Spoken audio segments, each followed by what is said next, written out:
જૈન શાસન બે વસ્તુને આપણી સામે રજૂ કરે છે. એક છે અનેકાંત અને એક છે એકાંત. જે વ્યક્તિ પોતાની ધારણાઓ ન છોડી શકે એનું નામ એકાંત. જે વસ્તુ યથા યોગ્ય સમયે ઉચિત છે એ વખતે સ્વીકાર કરે એનું નામ અનેકાંત. એકાંત અને અનેકાંતનો ફરક જ એટલો છે, એકમાં વ્યક્તિ વિરોધમાં કસાયમાં પોતે તૈયાર થઈ જતો હોય, એકમાં એ વ્યક્તિ સમજી અને એ પોતે વસ્તુને નોર્મલી ટ્રીટ કરતો હોય, એટલે સ્વીકાર કરતો હોય. અહીંયા 4 પ્રકારના અલગ અલગ સમ્યક્તોની વાત અભિધાન રાજીન કોષમાં આવી. 7મા ભાગની અંદર સંમત પદની અંદર 2 સમ્યક દર્શન ક્રિયાત્મક છે અને બીજા 2 સમ્યક દર્શન એ ભાવાત્મક, ઉર્જાત્મક, ફલાત્મક છે. એટલે સમ્યક દર્શનની ભૂમિકા એક ક્રિયાથી પ્રારંભ તો થઈ જાય, પણ એ ક્રિયાના ફળ સ્વરૂપે એને પોતાને આત્માની સામર્થ્યતાનો પરિચય થવો જરૂરી છે. એટલે પહેલા સમ્યક દર્શનની અંદર એને ક્રિયા થોડાક સમય ગમ્યા પછી એ ક્રિયા થોડા વર્ષો પણ ગમે ન ગમે એવું નહીં, પરંતુ એનું નુકસાન એ કે નવા ભાવની અંદર આ ક્રિયા એને સાથ આપે નહીં. પુણ્યના કારણે પુણ્યનો ઉદય હોય પણ ક્રિયા સાથ ના આપે. પુણ્યના કારણે અનુકૂળ સામગ્રી, સહયોગ, અન્ય કુળ બધું મળ્યું હોય પણ એને એ વખતે એ ક્રિયા લાભદાયક નથી એવું પ્રૂફ થાય છે, કારણ કે ક્રિયા અહિંસક હતી, ભાવમાં અહિંસકતા ના આવી. એટલે પહેલી ક્રિયાની અંદર એને અહિંસક ક્રિયા કરી થોડાક સમય માટે, પણ એ નવા ભાવની અંદર સાથ આપનાર ના બની. બીજી ક્રિયાની અંદર અખંડ ક્રિયાઓ થઈ ગઈ. એ પુણ્યના ઉદયે એને પોતાને ફરીથી એવો કદાચ સહયોગ મળે તો પણ ફરીથી એવી જ ક્રિયા કરે, જે ઘૂટ્યું છે એ પ્રમાણે જ કરે. સાપ હોય, સાપ કહેવત છે ને, સાપ જાય લીસોટા રહી જાય, હા, સાપ મરે લીસોટા રહી ગયા.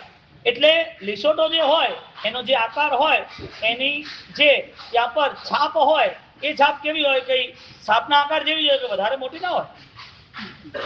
તો જેમ ક્રિયા કરે પણ એ ક્રિયાના એના સંસ્કાર, ખાલી એના વિચાર એને સાથ આપે. એટલે ક્યારેક ક્યારેક એને પોતાને આ ભાવની અંદર ક્રિયાનું મન થાય અને નવા ભાવની અંદર ક્રિયાનું મન થાય. એટલે ઘણી વાર તમે કોઈ બીજા અન્ય દર્શન વાળા, અન્ય ધર્મ વાળા અજૈનો વગેરેને જોતા હશો ને, તો એને ઈચ્છા થઈ જાય કે યાર અમે બી ચોવિહાર કરી શકીએ કે ના કરી શકીએ. એને એવી ઈચ્છા થઈ જાય કે અમે પણ 1.5 મહિના માટે કે 8 દિવસ માટે પ્રત્યાવન કરીએ, ચાલે કે ના ચાલે. અમારે પણ અમારે ખાવું ના હોય અને 8 દિવસ ઉપવાસ કરવા તો કરી શકીએ, ન કરી શકીએ, એવું બને છે. કેમ? એને ભાવના થઈ.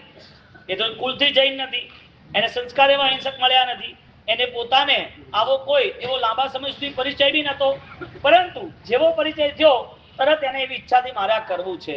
એટલે પહેલા 2 સમ્યક દર્શન જે વ્યવહારિક ક્રિયાના છે, એ વ્યવહારિક ક્રિયાના સમ્યક દર્શન માત્ર ઈચ્છા યોગના હોય, કરવું ગમે ત્યાં સુધી સીમિત હોય. અને એ કદાચ સાથ આપે આવતા ભવે તો એ વખતે પણ આવો ક્યારેક યોગ બને ત્યારે ક્યારેક જ કરે, લગાતાર કરવાની ઈચ્છા ના થાય. કેમ? કારણ કે એની પોતાની શારીરિક શક્તિ જોડાઈ છે, એની પોતાની ભાવાત્મક, માનસિક, આધ્યાત્મિક શક્તિ નથી જોડાઈ. એટલે જે લોકો ક્રિયાના નામે શરીરને કષ્ટ આપે છે, એ અહીંયા ફેલ સાબિત એટલા માટે થાય છે કે જે વ્યક્તિ આપઘાત કરે છે એના શરીરને દુઃખ તો આપે જ છે. જે સુસાઇડ કરે છે, આપઘાત કરે છે, એના શરીરને દુઃખ તો આપે જ છે. જે લોકો શહીદ થઈ જાય છે, હા, યુદ્ધના નાતે, તો એ એના શરીરને દુઃખ તો આપે જ છે. એ બધા શરીરના કષ્ટકારી જે વ્યવહારો છે એ બધા જ શરીર ઉપર છે, એમાં આત્માની ખોજ શરૂ થતી નથી. એટલે શરીરને કષ્ટ આપી અને દુઃખી થવું, શરીરને વધારે ને વધારે કષ્ટકારી અવસ્થામાં લઈ જવું. કોઈને પોતાને પેલા 2 પ્રેમી જોડાવે છે ને કે આ મા બાપે ના પાડી, આને ના પાડી, આપણે તો 7 જન્મ ભેગા રહેવું છે, તે ધાક તાપીમાં સીધા ભૂસકા મારે, આપણે તો ભેગા જીવ આવતા ભાવમાં ભેગા, આ ભાવમાં ના થાય તો કઈ નહીં. શરીરને કષ્ટ આપે જ છે. ક્યાં નથી આપતા? કમાવાવાળા ક્યાં કષ્ટ નથી આપતા? બહુ બધા બીમાર હોય તો શરીરને કષ્ટ સહન કરવું પડે છે ને, આપવા નથી આપવા, કરવું પડે છે. કેટલીક વાર કોઈ વસ્તુ ન મનાતી હોય, કેટલીક વાર કોઈ વસ્તુની રીસ ચડી ગઈ હોય, કેટલીક વાર કોઈનું ધાર્યું ના થયું હોય, એટલે તરત પહેલું ખાવા પીવાનું છોડી દે છે, મને નહીં બોલાવાનું. ક્યારેક ઘર છોડીને જતા રહે, હોદવા નીકળે, રાત્રે 2-2 વાગ્યા સુધી ભાઈ મળે નહીં, અને એ પોતે ઠંડીની અંદર ક્યાંક ફૂટપાથ પર સૂતા હોય, મારે ઘર નથી જવું, જે થવું તો થાય, મારે જીવવું જ નથી હવે. આવા બધા જેટલા પણ વિકૃત મગજના છે, આવી માનસિકતા જે લઈને બેઠા છે, એને માત્ર ને માત્ર નવા ભવના હજારો વર્ષોના લાખો દુઃખો સહન કરવાના છે, બીજું કઈ કરવાનું છે નહીં.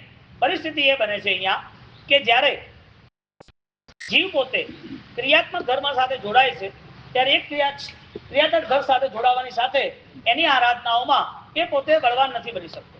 એટલે એક ભાવ અથવા એક વખતની ક્રિયા એનું અવેરનેસ, એની જાગૃતિ હોવી જરૂરી છે.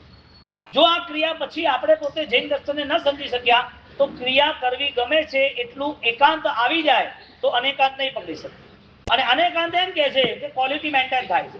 કારણ કે ક્રિયાના બંને જે ધર્મ છે, ત્રીજો ઉપાદાનનો ધર્મ જે સમ્યક દર્શનનો છે, ત્રીજો ધર્મ અંતઃકરણનો જે આપણને આપણી ઓળખ કરાવનારો છે, આવો ત્રીજો સમ્યક દર્શનનો અંતઃકરણનો ધર્મ એ ક્વોલિટી મેન્ટેન કરાવે છે. એટલે જેને પણ ક્રિયાનો ધર્મ કરવો છે એને બે વસ્તુ સામે રાખવી પડશે અને એ બે વસ્તુ પછી એને રિઝલ્ટમાં આવવું પડશે. ફર્સ્ટ, એ ક્રિયાના ધર્મમાં કમ્પેરિઝન નહીં કરી શકે. તમે જે ક્રિયા કરો છો એ ક્રિયા બીજા કોઈ વ્યક્તિ, બીજા કોઈ અન્ય દર્શનમાં થતી હોય તો કમ્પેરિઝનમાં તમે હારી જશો. કેમ? કારણ કે ત્યાં કમ્પેરિઝનની અંદર એ પોતે ક્યારેક ભગવાનના નામથી પોતાની ઉપર સાંકળો મારે છે, લોહી લુવાણે થઈ જાય છે, અગ્નિ ઉપર અગ્નિના કોલસા લગાડેલા હોય અને એની ઉપર ભગવાનનું નામ લઈને ચાલે પણ છે. તમને તો તડકો સહન નથી થતો. અમારી જોડે વિહારમાં તમે ચાલવાના હો અથવા તો ગોચી લેવા ચાલવાના હો તો ચંપલ પહેર્યા વગર ચાલી શકતા નથી. એમને નથી ચાલી શકતા, કાંકરા વાગવાન ડરે. અને જ્યારે 45 ડિગ્રીમાં ચાલવાનું હોય તો તમે વધારે હેરાન થાવ છો. તો જે કમ્પેરિઝન કરી, તુલના, કે આની ક્રિયા જોરદાર કે મારી ક્રિયા જોરદાર, તો તુલનાની અંદર જે લોકો આગના કોલસાની અંદર 10 ફૂટ 15 ફૂટ ચાલે છે ભગવાનનું નામ લઈ, આવું વસ્તુ જોઈ લોકો પ્રભાવિત થાય છે.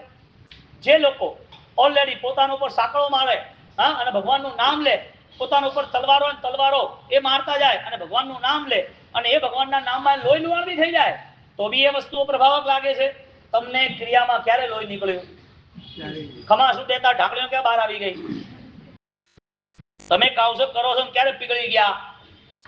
શરીરનો ધર્મ જે છે એ શરીરનો ધર્મ એ સીમિત બની જાય છે. એટલે ભગવંતે શરીરના ધર્મને આચરવા માટે ક્રિયાના ધર્મ, ક્રિયાના સ્વરૂપ તરીકે સામાન્ય જ્ઞાનનો ઉપયોગ કર્યો, પણ વિશેષ ધર્મ તરીકે એક ક્રિયા ફલીભૂત થાય એટલે આત્મધર્મની પાછી વિશેષ વાત કરી. આત્મધર્મની ઉપાસના કેમ થાય એના માટે રસ્તો બતાવ્યો. ક્રિયાના ધર્મનો નિષેધ ન કર્યો, એને સ્વીકાર્યો. ક્રિયાનો ધર્મ ફલીભૂત થાય એટલે જ્ઞાન ભાવ, આત્મશક્તિ વિકસે, એને સ્વીકાર્યું. એટલે બંને બાજુ એમને અનેકાંત એમણે સ્વીકાર કર્યો કે ભાઈ ધર્મ ક્રિયાનો ખોટો નથી. ધર્મ ક્રિયાનો ખોટો ક્યારે છે? બંને વાત કરી. એટલે એક વ્યક્તિ એમ કે ના, હું તો આત્મામાં જ રહું, આત્માની ભાવનાઓમાં જ રહું. જે વ્યક્તિએ જે કર્મ કર્યા છે એ વ્યક્તિ કર્તા રૂપે ક્રિયા કરવા વાળો, કર્મ કરવા વાળો, એને આ દુનિયાની અંદર બધા કર્મોનો હિસાબ કિતાબ આપ્યા પછી જ મોક્ષે જવું પડશે. નમસ્તુ વર્ધમાનાય સ્પર્ધમાનાય કર્મણા. એટલે કર્મ કરતા વખતે જે શરીર જોડાય છે, જે મન જોડાય છે, જે પરિસ્થિતિઓ જોડાય છે એ બધામાં આપણે પહેલા તો એક્ટિવ રહેવું પડશે, જાગૃત રહેવું પડશે. કારણ કે હિસાબ કિતાબ 50 વર્ષ પછી, 60 100 વર્ષ પછી લાગવાના છે. કારણ કે આજે પણ બીમાર થઈએ એટલે હિસાબ કિતાબ જ છે. આજે પણ માન સન્માનમાંથી અપમાન મળે એટલે હિસાબ કિતાબ જ છે. આજે પણ આપણી પુણ્ય ઓછી વધતી થાય છે, નુકસાન આવે છે, પુણ્ય વધે ફાયદો થાય છે, પૈસા વધઘટ થાય છે, બધા હિસાબ કિતાબ કર્મોના જ છે. એટલે આજે જે કર્મના હિસાબ કિતાબ થાય છે એ આગળ નહીં થાય આવું માનીને જે જીવન જીવે એ બધા અનકોન્શિયસ માઇન્ડ અને આવી વિચારધારા જ્યારે જે ક્રિયા કરે એવા ક્રિયાને અન્યોન્ય અનુષ્ઠાન કહેવાય. Without thoughts, without planning, without emotions. કોઈ મન નહીં, કોઈ વિચાર નહીં, કોઈ પ્લાનિંગ નહીં, કોઈ ભાવ નહીં, એટલે કરે રાખવાનું. હવે પહેલા સમ્યક દર્શનમાં શું આવે? ક્રિયાના નાચ ગાન આવે, બીજું કઈ ના આવે. ક્રિયાની ધમાલો આવે, બીજું કઈ ના આવે. ક્રિયાના માન સન્માન મળતા હોય એટલે ક્રિયાની રજૂઆતો બી આવે. જે ક્રિયાથી લોકોમાં આપણને મોટાઈ મળતી હોય એવી ક્રિયા દુનિયાની સામે મૂકી દો, શું વાંધો આવે? હવે ક્રિયાની કમ્પેરિઝન કરો. તમારી ક્રિયા સરસ છે, તમારી ક્રિયા તાકાતવાર છે, તમારી ક્રિયા સાચી છે કે ખોટી છે એ નક્કી કોણ કરે? બે વસ્તુ તો છે, સારી ક્રિયા છે, સાચી ક્રિયા. તમે માનો એટલે કમ્પેરિઝન કરવા જાઓ તો તમને એમ લાગે કે આપણે તો આવું કષ્ટકારી કંઈ કરતા જ નથી. આ તો ભયંકર કષ્ટ છે, આગમાં ચાલવાનું કષ્ટ. અહીંયા નલિની ગુલ્મ વિલામ વિમાન આના આખા વર્ણન આવે છે. એમાં એ પોતે વ્યક્તિ એ પોતે આગમાં પડી જાય છે, પોતે આગમાં જતા રહે છે કે મારે અગ્નિપાત કરવો છે. કેમ? કારણ કે મને દેવલોક મળવાનો છે. બોલો, ધર્મની ક્રિયામાં પોતાનું સંપૂર્ણ બલિદાન આપવા માટે તૈયાર થઈ જાય છે એવી તો કેવી પ્રભાવિત ધર્મની ક્રિયા હશે, એવો તો કેવો એ જીવ હશે કે હજી સુધી ક્રિયાથી જ પ્રભાવિત છે, હજી આત્મધર્મ સમ્યક દર્શનથી ભાવિત નથી થતો. બંને બાજુ છે. એટલે ક્રિયાનો નિષેધ ન કર્યો, એની સાથે ક્રિયાની જે નિર્દોષતા છે એની તૈયારી કરી. એટલે કમ્પેરિઝન કરવા જાઓ તો ક્રિયા કોની ચડિયાતી? જેની કષ્ટ વધારે છે એ ક્રિયા ચડિયાતી કે જે ક્રિયામાં એના પરિણામ બદલાય એ ક્રિયા ચડાતી? અને આવું કેમ? જવાબ આવે છે એવું એટલા માટે કે એને અવસર મળ્યો કે મારી પૂર્વની જે બી જીવનશૈલી હતી એ જીવનશૈલી હવે જૈન દર્શનમાં ન ચાલે. મારી જીવન વ્યવસ્થામાં સૌથી પહેલા મારે પરિણામ લક્ષી આરાધના વધવું પડશે. એટલે કમ્પેરિઝન કરવા જાઓ તો એ કમ્પેરિઝનની અંદર તમારા સામાયિક સરળ, તમારું પ્રતિકોણ સરળ, હા, તમારા તપશ્ચર્યા છે એ બી સરળ ભદ્રિકતા સાથે, એમાં આશીર્વાદ આવી જાય છે. તમારે દાન કરવું છે એમાં પણ પર્સન્ટેજ લેવલ પર જેની પાસે સારું એવું ધન હોય છે તો પણ કદાચ એનો 1% પણ ધર્મમાં કેમ ખર્ચાતો હશે એ પ્રશ્નાર્થ છે. આવી ઘણી બધી વસ્તુ છે ધર્મ કરવા સાથે બહુ બધી અનુકૂળતા લઈને ચાલીએ છે. હવે કમ્પેરિઝન કરીએ, ધર્મ આને કષ્ટકારી જે કર્યો છે એની તુલનામાં તમારા ધર્મનું લેવલ બહુ ઓછું અને બહુ નીચું આવે. તમે સામાયિક અને પ્રતિક્રમણ, કૌશલ ને તપસ્યા ને ઉપદાન ને નવાણું બધું કરો, એ બધામાં શરીરને આંચ ક્યાં આવી? શરીરને એવી ક્યાં આંચ આવી કે તાત્કાલિક ટ્રીટમેન્ટ કરવી પડે? તાત્કાલિક ટ્રીટમેન્ટ કરવી પડે એવી કોઈ આંચ આવી? એટલે શરીર બળવાન બને છે તો એનું મૂળભૂત કારણ છે એવા પરિણામમાં જાય છે જેના કારણે એ શરીર ઉપર હવે કોઈ એવા કષ્ટો એને દુઃખદાયક લાગતા જ નથી. એટલે 2 નંબર ઉપર વાત આવી કે જે લગાતાર ક્રિયાઓ કરે છે એ ક્રિયાઓને નવા ભાવની અંદર ક્યારેક ઈચ્છાઓ થઈ શકે, પણ જે લગાતાર ક્રિયા કરે છે એટલે પહેલા નંબરમાં તમે ઓલરેડી કમ્પેરિઝન ન કરી શકો. બીજા નંબરની અંદર તમે કોમ્પિટિશન ના કરી શકો. કોમ્પિટિશન તમે ના કરી શકો. ભગવાન મહાવીર સ્વામી એમણે પોતે 12.5 વર્ષની સાધના કરી. હવે એ 12.5 વર્ષની સાધનામાં તમને કોઈ બીજું દ્રષ્ટાંત આપે કે આમણે 15 વર્ષ સાધના કરી, આમને આખી જિંદગી સાધના કરી, આમણે 40 વર્ષ સુધી ખાધું પીધું નથી. તમે કોમ્પિટિશન કરો, પ્રતિસ્પર્ધા. પહેલામાં તુલના, કમ્પેરિઝન, બીજામાં કોમ્પિટિશન, કોમ્પિટિશનની પ્રતિસ્પર્ધા. પ્રતિસ્પર્ધામાં બી કદાચ તમે પાછા વળી જાઓ, તમે હારી જાઓ. પ્રતિસ્પર્ધામાં બી તમે હારી જાઓ, કારણ કે જેમણે પ્રતિસ્પર્ધાઓ કરી છે એની અંદર ભાવ હતો કે મારે સામેવાળાને હરાવવું. જેણે પણ કોમ્પિટિશનો કરી છે એને નક્કી કર્યું હતું કે સામેવાળા જે છે એને કૂચવી નાખવા છે, એનાથી વધારે મારે આગળ વધવું છે. અહંકાર વગર કોમ્પિટિશન થતી જ નથી. કોઈને પછાડવાના ભાવ આવતા હોય, કોઈ પોતે આપણાથી આગળ કેમ વધી જતો હોય, એટલે એના માટે જેટલી ચાલબાજી કરવાની આવે એ બધી અહંકારમાંથી પ્રારંભ થાય છે. એટલે ક્રિયા પછી પણ જો એ પોતે અહંકારમાં રહેતો હોય તો પછી એની બધી ક્રિયાઓ એ કોમ્પિટિશનની બની જાય. એટલે જેણે પણ સારી ક્રિયાઓ કરી છે અને જેની પાસે 3જા નંબરનું ઉપાદાનનું સમ્યક દર્શન નથી એવા વ્યક્તિઓના જીવનની અંદર નિંદા ક્યારે ખતમ નહીં થાય. ક્રિયાનું સૌથી મોટું રિએક્શન બીજા ખરાબ છે, બીજા ખોટા છે, બીજાને નીચા દેખાડવાની ઈચ્છા છે, બીજા વ્યક્તિની ઈર્ષા ઓછી થતી નથી. આ ક્રિયા સારી થયા પછી, ક્રિયા લાંબો સમય થયા પછી એના રિએક્શન રૂપે આપણે કોઈને પણ છોડવા તૈયાર નથી.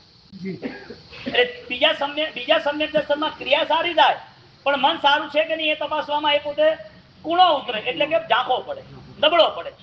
એટલે ક્રિયામાં એને પોતાને થોડા સમયમાં નોલેજ મળી જાય તો એને ખબર પડે કે મારે આ રસ્તે જવું છે, હું કરીશ જ.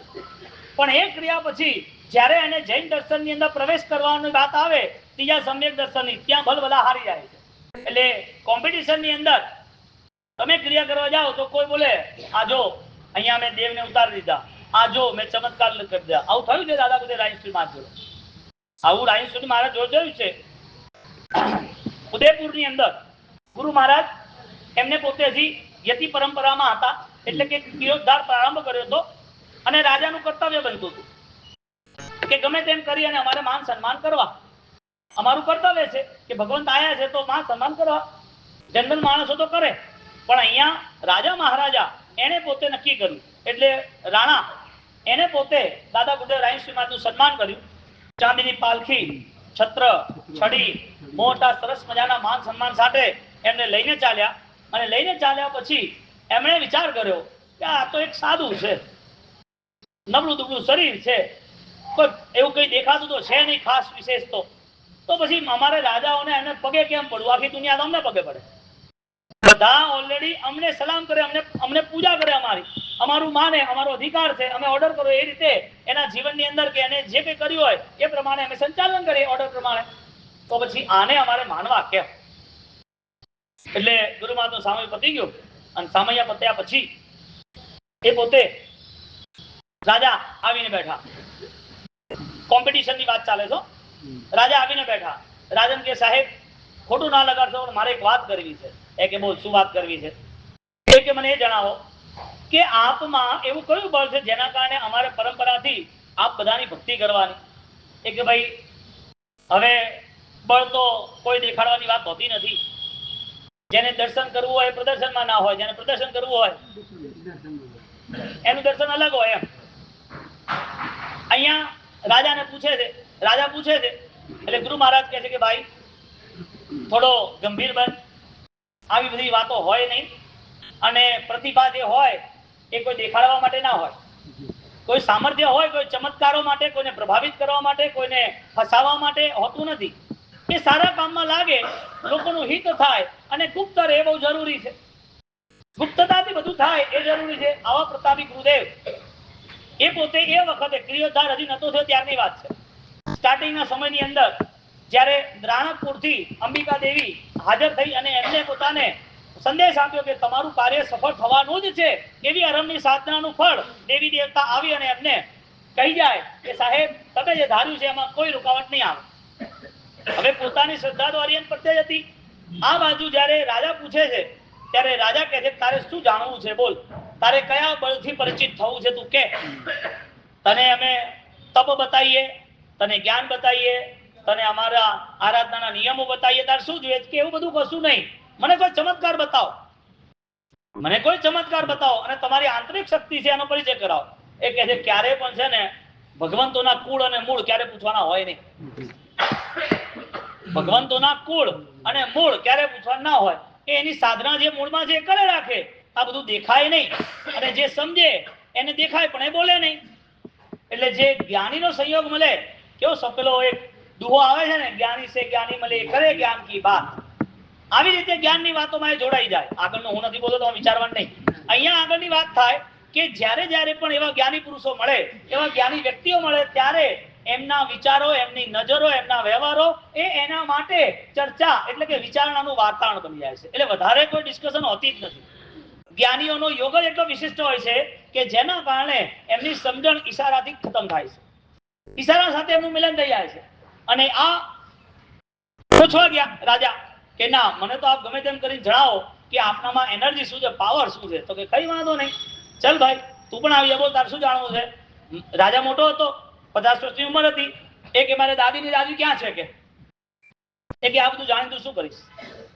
તારે તારા અંતર્મનને, તારા આત્માને એ બી ના જાણવો, તારું સામ્રાજ્ય શું છે, તારું જીવન શું છે, તારું આયુષ્ય શું છે, તારા જીવનની અંદર કઈ કઈ ઘટનાઓ ઘટવાની, આવી બધી વાત પૂછ. તારી દાદીની દાદી ચોથી પેઢી એટલે 150 વર્ષ પહેલાના જે મરી ગયા છે એને તારે યાદ કરીને શું કામ છે? એ કે સાહેબ આ બધી વાત છોડો, તમને ના આવડતો જ ના પાડી દો, હું સામાયું કરીશ, તમારી ભક્તિ કરીશ. તમે ના પાડી દો કે મને ખબર નથી કે બકા, એટલે એમ કે આવું કઈ વિચારવાનું નથી. તારે તારી દાદીને મળવું હોય તો મળી લે. તો કે કેવી રીતે મળાવશો? એક કામ કર, કાંસાની થાળી લાવ.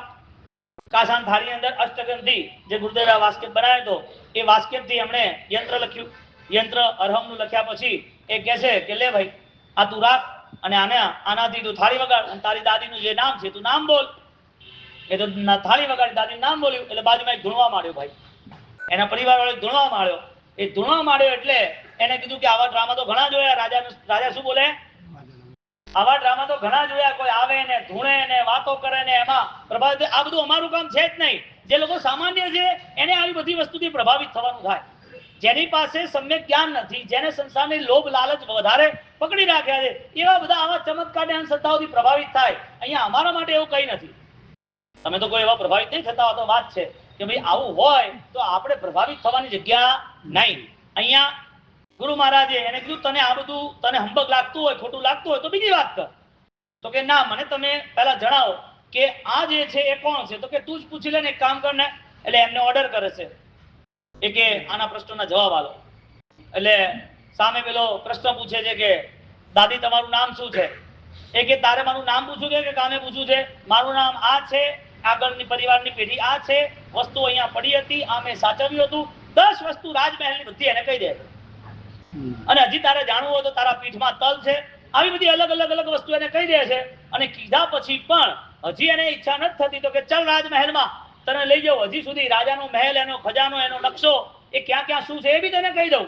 એ વખતે મેં કર્યું હતું બધું, મને ધ્યાન છે, અને તને પરંપરામાં ના આપ્યું હોય તો હું તને અપાવી દઉં. એ પોતે એકદમ પ્રભાવિત થઈ ગયો કે વાહ વાહ ગુરુદેવ વાહ, ધન્યવાદ, આપે તો જોરદાર કર્યું. એ કે ભાઈ તે મને માન સન્માન આપ્યું ત્યારે પણ મારી ઈચ્છા નથી, અને તે મારી પરીક્ષા લીધી ત્યારે મારી ઈચ્છા નથી. પરીક્ષા પછી તું પ્રભાવિત થઈ મારી પાસે કંઈ કરે, ઘણું ખર્ચે, તો પણ મને કોઈ લેવા દેવા નથી. ત્રીજા સમ્યક દર્શનમાં કોમ્પિટિશન આવતી નથી. કોમ્પિટિશન કોને આવે છે? કોઈને બતાવી દેવું છે. હા, તે બતાવી દેવું છે. એટલે મારવાડમાં છે ને એક વાત કરે કામ થાય એટલે કે ભૂગા કાઢ્યા કે કયો શબ્દ બોલે? હા, રક્ષોજી ભૂગા કાઢ્યા કે એક ઓ પ્રતિષ્ઠા કરી ઓપરે અંકી ધગે કરની કે, અને ઓ કોમ કીધું તો અંકી ઓપરે ઘણો હાવલ કરનો કે. આનાથી વધારે વિશેષ કરવાનું, હાવલ એટલે સારું કરવું એમ, ધકે એટલે વધારે આગળ પડતું કરવું એમ, અને ભૂગા કાઢ્યા એટલે જોરદાર કર્યું એમ. આવી બધી વાતો એ ચલાવતા હોય છે. હવે આ બધી વાતો જે ચલાવે છે એ એના પોતાના ભાવથી હશે. જ્ઞાનીના વચન એમ છે, comparison competition A can't matter. તમે કમ્પેરિઝન કરો, કોમ્પિટિશન કરશો તો તમે બે સમ્યક દર્શન સાથે આ ભાવને ઝીરો કરી આવતા ભાવમાં પણ આ જૈન શાસન રહિત અવસ્થામાં જવાનું. જૈન શાસન હૈયે વસી જાય, જૈન દર્શનની ક્રિયાઓ જો એના પોતા માટે બહુ મૂલ્યવાન બની જાય, જૈન દર્શન માટે લખલૂટ મહેનત કરવી છે, તનતોડ મહેનત કરી આગળ વધવાનું હોય, એટલે સૌથી પહેલું કાર્ય કરે કે મારા અંતર્મનને મારે તૈયાર કરવું છે. મારી બધી અનુષ્ઠાનની ક્રિયાઓ મને ઉપકારી સાબિત થાય એના માટે જે કોઈ મહેનત કરવાની આવે એ બધી મહેનત મારે કરવી. એટલે ગુરુ મહારાજે જ્યારે ત્રીજા નંબરની વાત આવે છે, no competition no comparison only for quality, ગુણવત્તા. હવે આ બે વસ્તુ તમે વ્યવહારિક દ્રષ્ટાંતથી હું સમજાવું, અને એ દ્રષ્ટાંતથી સમજાવું કે ભાઈ ગાડીઓ હોય તો ગાડીઓની કમ્પેરિઝન થાય કે ના થાય? થાય. કોઈને રેસમાં ઉતરવું હોય તો વિચાર કરે મારે ગાડીની સ્પર્ધા છે, રેસ છે, તો મારે ગાડી સ્પોર્ટ્સ ગાડી છે, કાર, તો મારે નક્કી કરવી છે કઈ વ્યવસ્થિત છે, કઈ 250-300 ની સ્પીડમાં ચાલે એવી છે, 100-150 નહીં, 300 ની ઉપર, 400 ની ઉપર, 500 ની ઉપર, આવી કોઈ હોય તો કમ્પેરિઝન કરે. કેમ? એ મારે પોતાને તુલના કરવી છે કે આ ગાડી સારી કે આ ગાડી સારી, આ કપડું સારું કે આ સારું, આ જ્વેલરી દુકાનમાં આ ડિઝાઇન સારી કે આ ડિઝાઇન સારી. તુલનાઓ કરવા જાય એટલે એને વરાહ જોવી પડે, પ્રતિસ્પર્ધા કરવા જાય એટલે એને મહેનત લગાડવી પડે.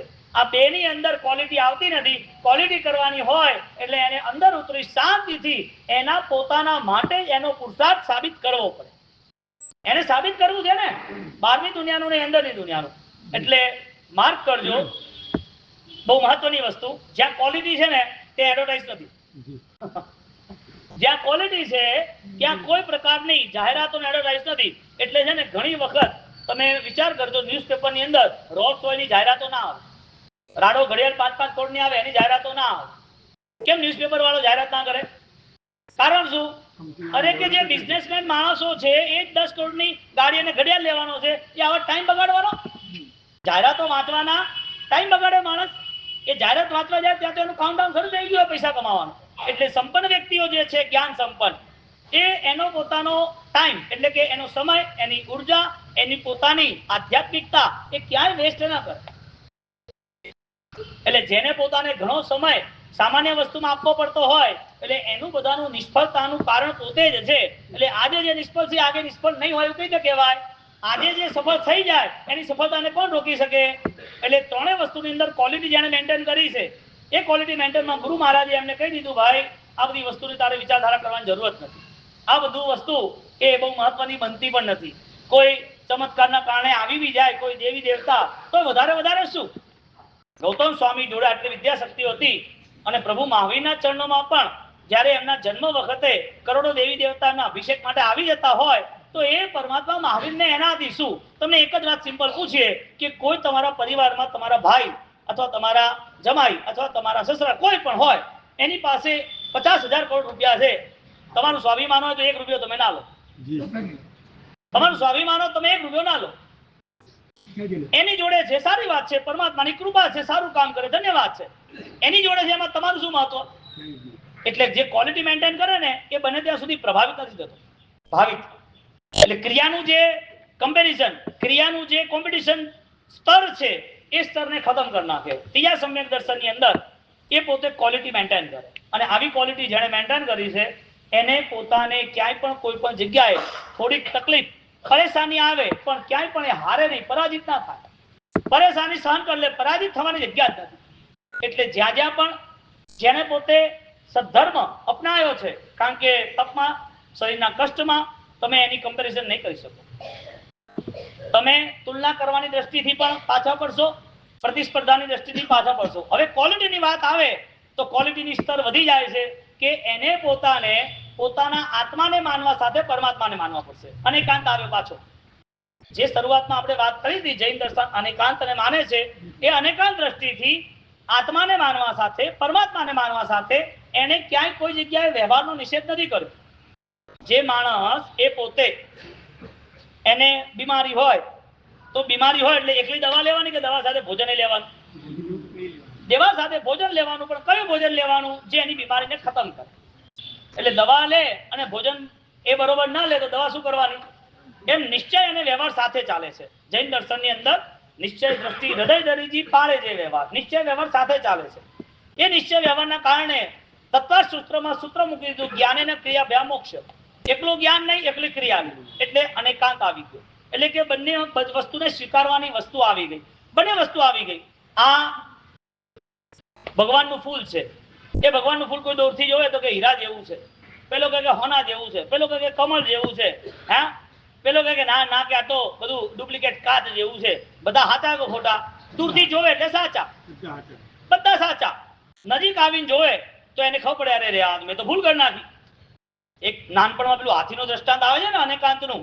એક જણ કે હાથી થાંભલા જેવો પગ પકડે એટલે હાથીનું પૂંછડું પકડે તો દોડા જેવો, હાથીનું પેટ પકડે તો કે મોટી એની સૂંઢ, એની ભીત જેવો છે, એની સૂંઢ પકડે. બધું અલગ અલગ અલગ રજૂઆત કરે, અને કોઈ એને સમજાવવા વાળું હોય એટલે અંધનું દ્રષ્ટાંત આપ્યું છે. અંધ વ્યક્તિ એક વસ્તુને પકડી રાખે અને એ એનો અંધાપો દૂર થાય એટલે નજીક આવે, જોવે તો કે હા ઓકે આ બરોબર. ક્રિયામાં જો અંધપણું આવી ગયું, ક્રિયામાં જો ગતાનું ગતિક ક્રિયા જેમ કરીએ જેમ કરતા જ રહીએ એ આવી જાય તો એ ક્રિયામાં એને પોતાને બળ મેળવવાનું ન મળે. એટલે ત્રીજા અનુષ્ઠાનની અંદર ક્વોલિટી મેન્ટેન કરવાની આવે. હવે જેણે જેણે પણ કોલસા ઉપર ચાલવાનું નક્કી કર્યું, આગ ઉપર, જેણે જેણે શરીર ઉપર તલવારો મારી, સાંકળો મારી, જે પણ ધૂણ્યા છે, લોહી નીકળ્યા છે, એને પૂછવા જાઓ કે આપને કોઈના પ્રત્યે ધૃણા હોય તો ઓછી થઈ કે ના થઈ? હવે ક્વોલિટી મેન્ટેન કરવાની વાત. તમે જે ગુલાબનું ફૂલ માનો છો એ ગુલાબનું ફૂલ તમને સુગંધ આપે છે? તમને સુગંધ કેમ નથી આપતું? કાં તો તમને શરદી થઈ છે, કાં તો ગુલાબ પ્લાસ્ટિક નું છે, કઈક તો છે ને અડચણ. બેમાંથી એક છે, ત્રીજું તો નથી. તો જે અનુષ્ઠાન થાય, જે ધર્મ થાય, એ ધર્મમાં સૌથી વધારે નજીક શેમાં આવાય? ધર્મ કરતા કરતા ક્યાં પહોંચાય? ધર્મ કરતા કરતા પરમાત્મા સુધી પહોંચાય. કારણ કે પરમાત્માના નામે શરૂ કર્યો હતો ને, પરમાત્માના નામે શરૂ કર્યો હતો એટલે પરમાત્મા સુધી પહોંચવાની એની તૈયારી આવે. આ તૈયારીની સાથે એ આગળ વધતો જાય. હવે દાદા ગુરુદેવ રાયમસુરી મહારાજ એને કહે છે કે ક્વોલિટી વાળો જો ધર્મ હશે તો વાંધો નહીં આવે. એવી કેવી એમની પ્રતિભા કે પેલો થાળી ડંકો વજાડીને 150 વર્ષ જ્યાં આત્મા ત્યાં પરિભ્રમણ કરતી હોય અને ત્યાંથી ત્યાં આવી ગઈ હોય. અને આવું જીવ વિચારની અંદર વ્યંતર વાણ અંતર બધા પ્રયોગો આવે છે, બધું છે. જીવ વિચાર ભણીએ એટલે એમાં બધા દેવી દેવતાના 198 પ્રકાર આવે છે. ટોટલ માનવના 303 પ્રકાર આવે છે. અને એકી લઈ અને દેવ અને નરકના લેવા જઈએ તો 563 અલગ પ્રકાર ભેદ આવે છે. એટલે આખા જે બાયોલોજી છે, જીવ વિચાર છે, એ જીવ વિચારની અંદર જે સેન્સ ઓફ હ્યુમન્સ છે, જે માનવ જીવન છે, માનવ જીવન સાથે જે બી જીવોની ક્વોલિટી છે, એ ક્વોલિટીની અહીંયા વાત કરે કે દેવી દેવતા પણ એવા છે જે પરિભ્રમણ કરતા રહે છે. દેવી દેવતા એટલે બોડી ક્યાં છે? આત્માઓ હોય ને, અમુક વાર તમે કોને ભટકતી આત્મા ક્યાં છે? અથવા તમને કોઈ મળવાનું કીધું હોય કે અહીંયા 10 વાગે અહીંયા પાલમાં અંતરિક્ષમાં મળજો, કે પાલની અંદર કે વિમલનાથમાં મળજો, હા, એમ કહેવા કે ગેલેક્સી સર્કલ મળજો. એ 10 વાગે ના આવે, 11 વાગે ફોન કરે હું આવું છું. 11 સાડા 11 ના આવે કે હવે રાત્રે મોડું થઈ ગયું આપણે જવું છે. અરે બસ આ રોડ ઉપર જ છું, આ 2 મિનિટમાં આવું, પછી તમે જતા રહેજો. અહીંયા આવી ગયો, જો મેં લોકેશન મોકલ્યું, એમ કરી અને લોકેશન મોકલીને બીજા કામે જતો રહે. 11:15 થયા, અમે જઈએ છીએ, અરે અહીંયા સામે જ મળ્યો. 12 વાગે આવે ત્યારે એમ શું કે ભટકતી આત્મા ક્યાં ફરે છે તું? એટલે આત્મા ભટકે કે ના ભટકે? આત્મા ભટકે કે ના ભટકે? કે માણસ ભટકે? કે ભેજું ભટકે? એટલે મન ભટકે? એટલે ભટકે શું વાત આ છે? બે વસ્તુની અંદર જે પોતે ક્વોલિટી મેન્ટેન ન કરે એને ક્રિયાઓમાં ભટકવું પડે. જેને શાસ્ત્રકારો પરિભ્રમણ કીધું છે. અને આપણા દાદા ગુરુદેવ રાયસુરી મહારાજે ઘણી બધી રચનાઓ કરી. એવી એવી મધુકર રચનાઓ આચાર્ય ભગવાન જૈનસેનસુરી મહારાજે કરી. અને પરમાત્માને વિનંતી કરે છે કેવી રીતે ક્યારે પ્રભુ મળશો તને. ત્યારે એ વિનંતીને અંતર્ગત કહે છે, ચાર ગતિના લાખ 84 ચોકમાં વિવેક ભટક્યો કાલ અનંત જો, સાચા સુખને આજ સુધી પામ્યો નહીં, આવ્યો નહીં એટલે ભટકે કોણ? માનવ ભટકે, આત્મા ભટકે, મન ભટકે કે ધર્મ ભટકે? ધર્મ ભટકે. બાકી તો ભટકવા વાળો ઘરે જાય છે, ખાવા વાળો મોઢામાં જ ખાય છે, નાકમાં નથી નાખતો. પૈસા ગણવા વાળો પથ્થર નથી ગણતો, પૈસા જ ગણે છે. બધી સમજ પડે છે. પણ ક્રિયાના નામે જયારે ધર્મથી ભટકી જાય ત્યારે એ ધર્મથી ભટકવા વાળો એની 84 ની યાત્રા પૂરી થતી નથી. ધર્મથી ન ભટકવા વાળાને કમ્પેરિઝન ને કોમ્પિટિશન નું ધ્યાનમાં રાખવું જરૂરી છે. એટલે ક્રિયા કરતા કરતા આપણા ગુરુ મહારાજ જયારે આટલા પ્રતિભા સંપન્ન હોય, અને એ પ્રતિભા સંપન્ન ગુરુ મહારાજ જયારે હતા, ક્રિયોદ્ધાર પહેલા એમનું આટલું બળ હતું અને ક્રિયોદ્ધાર પછી તો અદભુત બળ વધતું જ ગયું. એમણે સત્વર્તી કાર્ય કર્યા. એમના જે કાર્ય થયા એ 1000 વર્ષોમાં ન થયા એવા કાર્ય ન થયા. અને એ બધા કાર્યોની અંદર ગુરુ મહારાજ આગળ વધી ગયા. અને એ કાર્યોની એટલી બધી પ્રતિભા, આજે પણ એમનું નામ સ્મરણ આપણા માટે જબરદસ્ત ઉપકારી અને પ્રભાવક સાબિત થાય છે. અને એટલું આપણા માટે નહીં. એક મોમેડિયન ભાઈ રેલવે ડિપાર્ટમેન્ટની અંદર, નામ તો મને શેખ છે પણ યાદ નથી આવતું, એ રેલવે ડિપાર્ટમેન્ટની અંદર એની દીકરી, એના અંડરમાં બીજા 500 બીજા રેલવેના બીજા બધા પોલીસ ઓફિસરો જે ઝોન વાઇઝ હોય બધા, એને પોતે એની નાની દીકરી 6 વર્ષની અને 3 વર્ષ સુધી, 6 થી 9 વર્ષ, 3 વર્ષ સુધી એને દર મહિને 7 દિવસ એડમિટ કરવી પડે. એ 7 દિવસ એડમિટ કરવામાં એનું શરીર ફૂલી જાય, પાછું 7 દિવસ પછી નોર્મલ થઈ જાય. અને એ વચ્ચે વચ્ચે મહિનામાં એના આંખમાંથી કાચ નીકળે, પગમાંથી કાંક નીકળે, કશું જ નહીં એમને. હવે કોઈ પૂર્વભાવનું કર્મ, કોઈ ઉપદ્રવ દેવી દેવતાનો, કોઈ ભાગ્ય નબળું. હવે આ બાજુ 3 વર્ષથી આવું થતું હતું. હવે જે માણસ એ પોતે મુસલમાન ઇસ્લામનો ધર્મ છે અને એ પોતે ક્યાં ફર્યો નહીં હોય, હા, જ્યાં જ્યાં જેણે જે કીધું એ બધું એને કર્યું. અને ઓફિસર હતો, કેપેબલ માણસ હતો. તો એમાંથી એક ભાઈ, એ પોતે બોમ્બેના, એ પોતે રેલવે ડિપાર્ટમેન્ટની અંદર એ પણ હતા, જૈન હતા. અને એમને અહીંયા રેલવે પ્લેટફોર્મ ઉપર પાણીની પરબો, પાણીના પ્યાઉ એ મુકાવા હતા. એટલે મને આશીર્વાદ માટે લઈને આવ્યા કે સાહેબ અમે આ કામ કરીએ છીએ અને જેટલા બી બીજા યાત્રાળુઓ હશે તો એમને અહીંયા પાણીની પરબ હશે તો પ્રભુ મહાવીરના નામથી આ રીતે રાખીએ છીએ અને આ રીતે આપ આશીર્વાદ અમને આપો કરો. મેં તો આપ ભાઈ જે હોય તે જણા રાખજો, આટલું કહી અને મેં છોડી દીધા. એટલે એમણે પોતે કામ કરવાની અંદર પરમિશન લીધી. એમાં આ ઓફિસરે એમને કીધું કે ભાઈ, એમને પૂછ્યું એટલે કીધું કે ભાઈ મારી દીકરીને આવી તકલીફ છે તો ચલો અમારા ગુરુ મહારાજ જોડે, તમે ગુરુ મહારાજ જોડે આવો, સારું થઈ જશે. એ ભાઈ ઓલરેડી બોરીવલી આયા અને વાત કરી કે આવું આવું તકલીફ છે. મેં તમે એક કામ કરો, તમે આ વાસસ્કેપ અને આ ગુરુ મહારાજનો ફોટો જાપ, પણ તમારે એક શરત છે, ખાવા પીવાનું બધું બંધ. પીવાનું એટલે દારૂ, ખાવાનું એટલે નોનવેજ વગેરે, માંસ વગેરે આ નહીં ખવાય. બાકી તો જૈન હોય તો ફરજિયાત કંદમૂળ ન જ ખાય, ખાતો હોય તો પછી એને ન ફળે, આપણે ના આપીએ. આ બધી વસ્તુ વિરાટતાનો ત્યાગ કરવો જરૂરી છે. તમે કોઈને સાતા ના આપો, તમને સાતા ક્યાંથી મળે? સીધું ગણિત છે ને. એટલે અહીંયા જયારે એમને આ વાત કરી, મેં કીધું હું તમને કઈ કહેતો નથી, પણ તમારા ઘરમાં કે તમે આટલા દિવસ માટે 3 મહિના માટે તમે આ ન કરશો અને આ ગુરુ મહારાજનો ફોટો છે આ તમે રાખો, રોજ તમે જાપ કરજો અને દીકરીને આ વાસ્કે વાળું પાણી આપજો. બરોબર? તમારે પોતાને શાંતિથી કરવાનું. તમારી આજુબાજુ પાછા ઓફિસર હતા એટલે કોઈ પ્રોબ્લેમ નતો, પણ કોઈ તમને વિરોધ કરે કે આવું શું છે અને તમે આ બીજા શું ધર્મની વસ્તુઓ લઈને આવી દીધી ને આવું બધું શું કરવાની જરૂર, આવું કઈ કે તો બહેસમાં પડવાનું નહીં. સારું કઈ છોડી દેવાનું, સારું ધ્યાન રાખશે, આટલું કઈ છોડી દેવાનું. પણ તમે એક દિવસ બાકી ના રાખતા દીકરીને વાસ્કે પાવામાં. હવે 3 મહિના એને પોતાને શાંતિ થઈ, 6 મહિના શાંતિ થઈ. 6થા મહિને પોતે આવ્યો 6 મહિના પછી. અને 6 મહિના પછી આવ્યો અને કે સાહેબ અમારે તો ખૂબ આનંદ આવી ગયો, હવે દીકરીને 3 વર્ષથી તકલીફ હતી, હવે તકલીફ જ નથી. મેં કીધું તો સારી વાત કહેવાય. તમે જૈના પાળી, તમે જીવદયા પાળી, બીજા જીવોને અભયદાન આપ્યું, એ સાતા તમને મળી. તો કે મારે બીજું એ કરવાનું. મેં તમારે હજી એક કામ કરવાનું. અમારું ચોમાસું ભારતનગર છે, તમે તમારા ડિપાર્ટમેન્ટના બધાને તો ના લાવો, પણ જેટલા લાવી શકતા તમે લાવજો. કારણ કે વચ્ચે એ અરસામાં એક પ્રોબ્લેમ થઈ ગયો હતો. ત્યાં ભારતનગર, નવજીવન, ચંદ્રપ્રભુ જે આપણો એરિયા છે ત્યાં રેલવે ટ્રેક ઉપર ત્યાંના જે બીજા સ્ટાફ હતા એ સાધુ સાધ્વી મહારાજને ખખડાવતા હતા, અહીં નહીં આવવાનું, અહીં શું કામ છે, અહીં આવીને તમારે શું છે, આ તો બોગી છે, આવું બધું વિચારતા હતા. હવે આ બધાની અંદર ઓલરેડી ઇસ્યુ એક બે થઈ ગયા હતા. હવે વિચાર કર્યો કે કંઈક રસ્તો નીકળ્યો હતો. એમ કરી અને એમને બોલાયા. ભારતનગરની અંદર 200-250 પોલીસ ડ્રેસની અંદર એમણે એન્ટ્રી મારી. એટલે સીધી આઈટી વાળા લાગે ને બીજું કોણ લાગે? પોલીસ એક સાથે આવે એટલે કંઈક થઈ ગયું હશે તો જ ને. હવે કોઈને ખબર નહીં, ટ્રસ્ટ બોડીને ખબર હતી. એટલે ટ્રસ્ટ બોડી એમને તૈયારી કરી કે 250 જણને નાસ્તો કરાવો, બહુમાન કરવું, આ તે વગેરે બધા પોલીસ જ હતા. હવે બધા આયા અને બેઠા અને વાતચીત કરી. એટલે વાતચીત કરતા સાથે મેં એમ જણાવ્યું કે ક્યારે પણ આ ડ્રેસ પહેર્યો હોય અને કોઈ પણ આવા ભગવાન હાથમાં દાંડો હોય અથવા એમની જોડે કંઈ પણ ના હોય, કોઈ બીજો થેલો, બીજી કોઈ થેલીઓ, વસ્તુઓ, કોઈ પાકીટ, પર્સ, પૈસો, આવું કંઈ જ ના હોય તો સાદું સમજી લેવાનું. એ આયા હોય તો એનો રિસ્પેક્ટ કરવાનો, એમને હેલ્પ કરવાની. એ પોતે વંદનીય પૂજનીય છે. એમને બધું જણાવ્યું કે સાધુ જીવન, સાધુચર્યા કેવી હોય. એ ભાઈએ પછી ઊભા થયા. પછી એમણે કીધું કે આ ગુરુ મહારાજ છે, મારી દીકરી આમના કારણે જે તકલીફ હતી એ બધી તકલીફ 3 વર્ષથી દૂર થઈ. મેં કીધું અમારા કારણે નહીં, અમારા ગુરુ મહારાજના કારણે અને તે કર્યો ધર્મ એના કારણે. અમે તો માટી છીએ, અમારું કોઈ બળ છે નહીં. જે બળ છે કોનું છે? ઓમ રીમ સિમ હરમ નમનનું છે. જે બળ છે ગુરુ મહારાજનું છે. એ બધું બહાર પડશે. એટલે એને વાત કરી. એને મારે કહેવાનો અર્થ એ હતો કે બીજા સાધુ સાધ્વી ભગવાનને ક્યાંય અડચણ ના આવે. આપણે કોઈ પ્રતિભા નથી કરવી કે તમે બધા આવો અને બધું સારું લાગે અને બધે ફોટા જાય દેખાય, પરંતુ આ એટલે જરૂરી હતું કે એ લોકો બીજા સાધુ સાધ્વીને અડચણ ન કરે તો શાસન રક્ષા થઈ જાય ને.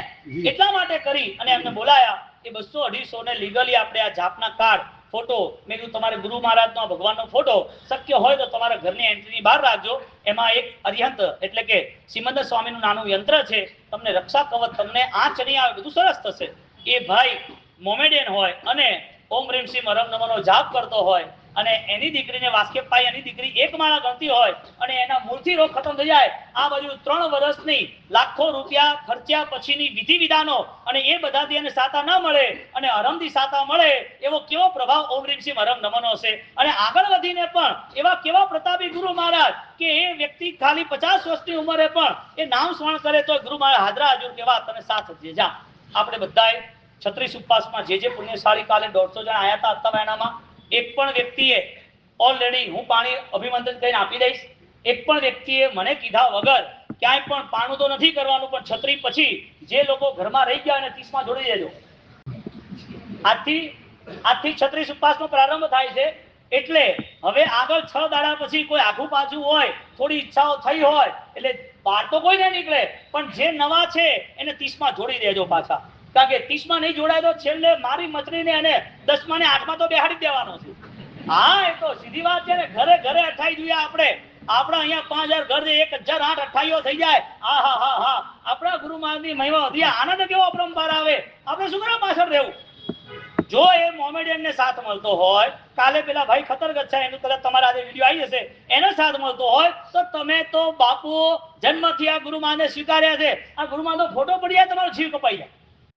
આ ફોટો ભૂલથી કદાચ બિલાડી આવી કૂદી ગઈ, હવા આવી પડી ગઈ, અરે ગુરુ મહારાજ તરત હાથ જોડે વંદન કરે ને ધૂપ દીવો કરે ને વાંદરા દે ખમાસ ના દે. મિચ્છામી તમારથી નથી થયું તો પણ તમારથી આ વિરાજતા નથી તોય તમને એવું થાય છે કે ના ગુરુ મહારાજનું બહુમાન તો થવું જોઈએ.